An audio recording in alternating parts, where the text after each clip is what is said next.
Jakarta, Senja News. Adanya varian COVID-19 terbaru, yaitu Omikron yang kini sudah banyak dialami warga Indonesia, lembaga kesehatan mulai menyerukan untuk warga masyarakat melakukan vaksin booster. Tapi apakah itu efektif dalam mencegah varian baru tersebut?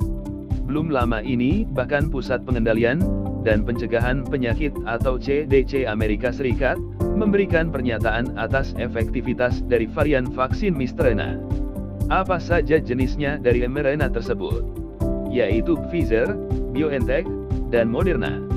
Pihak peneliti dari CDC menyatakan bahwa efektivitasnya dari ketiga jenis vaksin tersebut akan menurun setelah 4 bulan. Sementara itu, kemampuan vaksin dalam melawan virus entah untuk yang gejala sedang atau berat, hanya bertahan 2 bulan saja. Haruskah masyarakat mendapatkan booster tambahan? Sudah banyak masyarakat Indonesia melakukan vaksinasi booster, atau vaksin yang ketiga. Hal tersebut dikarenakan lonjakan Omikron di tanah air terus meningkat pesat. Bahkan PPKM level ketiga sudah diberlakukan guna mengurangi kerumunan dan pencegahan untuk tertularnya virus secara meluas. Pandemi memang belum berakhir, hal tersebut seperti makanan sehari-hari 2 tahun terakhir. Baru-baru ini, penelitian dari Amerika Serikat sedikit membuat kita menjadi resah. Sebab, mereka menyatakan bahwa efektivitas vaksin yang sudah-sudah itu hanya bertahan sampai 4 bulan saja. Menurun drastis secara substansial. Maka dari itu, peneliti menyatakan jika orang-orang yang terindikasi beresiko tinggi terkena virus, wajib dilakukannya vaksin booster. Demi kesehatan bersama, dan terhindar dari virus varian terbaru. Dilansir banyak dari scientist dikatakan, bahwa para peneliti akhirnya mau melakukan pengukuran terhadap tingkat efektivitas dari jenis vaksin mRNA yang telah disebutkan tadi. Hal tersebut guna mencegah adanya tindakan rawat inap, kunjungan ke unit gawat darurat di rumah sakit, serta penerimaan fasilitas kesehatan darurat lainnya. Berdasarkan penelitiannya dari 241.000 lebih untuk kunjungan ke unit gawat darurat dengan menggunakan fasilitas perawatan daruratnya. Dan 93.000 lebih untuk orang dewasa yang melakukan rawat inap di atas 18 tahun, dan telah menerima 2-3 dosis vaksin.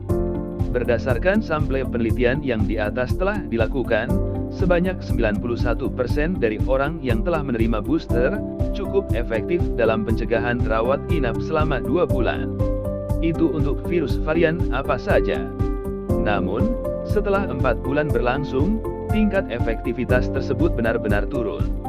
Bahkan mencapai 78%. Angka yang cukup fantastis.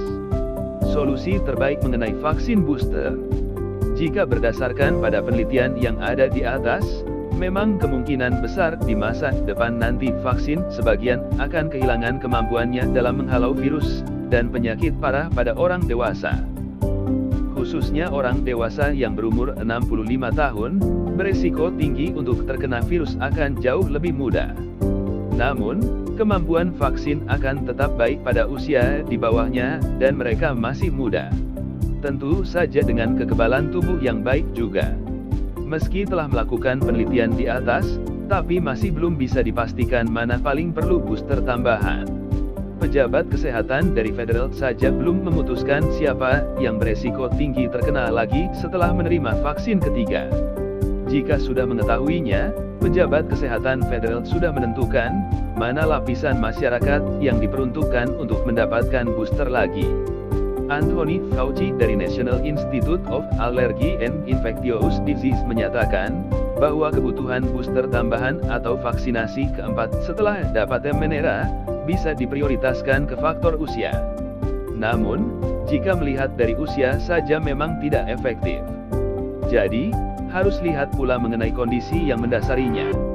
Topik ini masih terus dibicarakan, hingga bisa menemui titik temunya.